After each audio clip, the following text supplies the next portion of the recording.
the channel, guys. Today we're going to talk about one of those holy grail items that I've been wanting for a really long time, and I was finally able to track one down. And I am, of course, talking about a 1917 trench knife. So when the government and the Ordnance Department kind of put out some parameters of what they were looking for to develop a trench knife to go with the U.S. soldiers' everyday kit, just knowing how brutal the trench fighting and trench warfare had been during World War I, they wanted something that would be effective in the trenches for the soldiers to use. So they kind of gave out parameters to manufacturers all over the country, and the design they ended up going with was this one, which was basically developed by Henry Diston and Sons out of Philadelphia.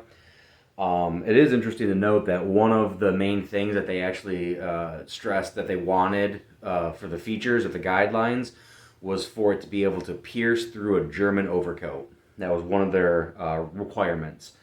So this design here by Henry Diston and Sons, it's pretty simple. And in all honesty, it's a 9-inch triangular straight blade. And I use blade loosely because really it's just a spike. This isn't sharp. You know, these edges aren't sharp. It's just a big old triangular spike. You can see right there. And it just has this tip here, which is pretty pointy.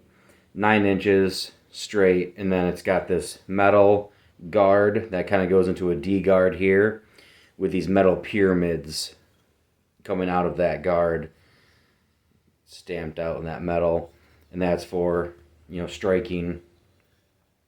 And then just a simple wooden handle with some finger grooves in it.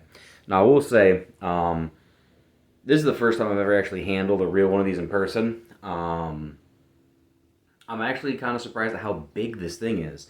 9-inch blade, and the handle itself is pretty freaking big. Now, I don't have huge hands by any means, so, you know, take it with a grain of salt, but me holding where I would be comfortable holding this, there's some handle left, and my fingers aren't in the grooves as they should be at all. For that, I would have to kind of really spread out, and it's not quite as comfortable. But then again, personally, not being combative or anything like that, or professionally trained, I would probably want to hold it like this anyway, so you could punch and bring down and stab. You can't slash, obviously. Like I said, it's not sharp. It's just for stabbing only. Punching and stabbing. But all that being said, it's a fairly simple design. Traditionally, it would come with a sheath that had green leather with a metal tip and a metal guard, or like a metal throat piece that the triangular blade would go into, and then it would have that stereotypical little metal piece to go on one of the pistol belts, like that holster, most holsters or like canteens and stuff like that would have. So this would just get, you know, go onto the pistol belt.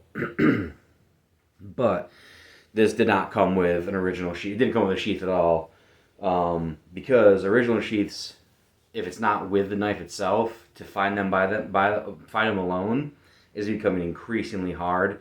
And a lot of times, the few I have seen, they're more expensive than the knives. I've seen sheaths go for $450 to $500 for just a sheath.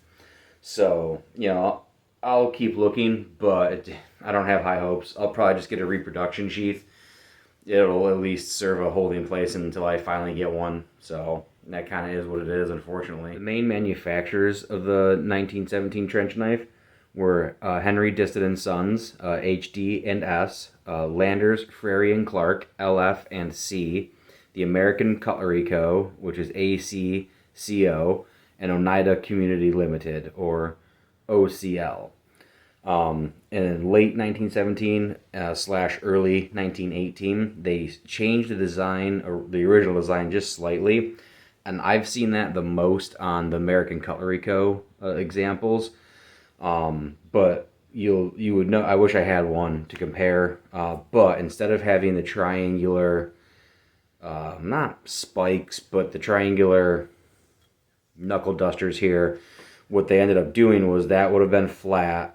And then along the sides here, they actually folded up pieces of metal So there would be like 2 fins on each side, kind of like where that would be. There'd just be 2 little fins on each side of that. Like I said, the majority of the ones I've seen were American Cutlery Co. examples, and they were either stamped 1917 or 1918, depending on when exactly they were made. Now, this example is one of the LF&C models, and I'll show you a picture of the stamp here.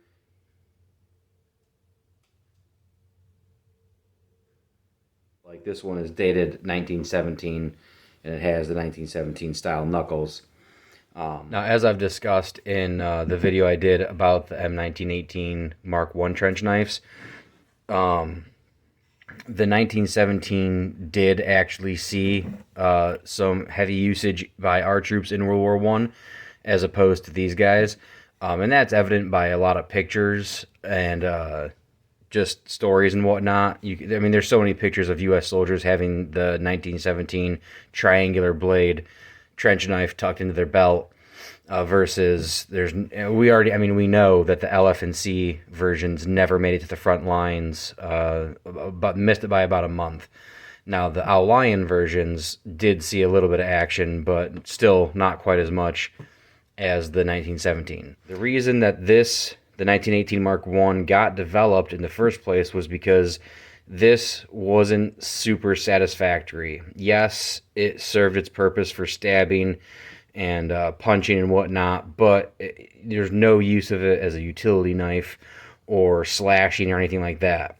So they wanted something with knuckles that was cheap to develop and that had a cutting edge, in the case like a double-edged dagger blade, just something more utilitarian to use, and then also the skull crusher pommel.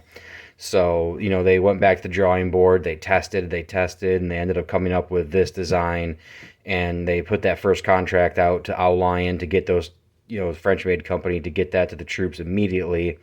And then, LF&C and a few of the same other manufacturers like the HDNS, the American-made ones didn't make it to the front lines in time before the war ended.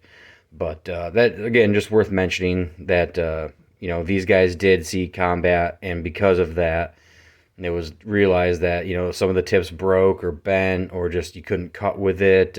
So that's why the 1918 Mark I ended up being developed and a little bit put into use. It saw some use in World War II as well, with modified versions, being given to paratroopers and rangers and stuff like that.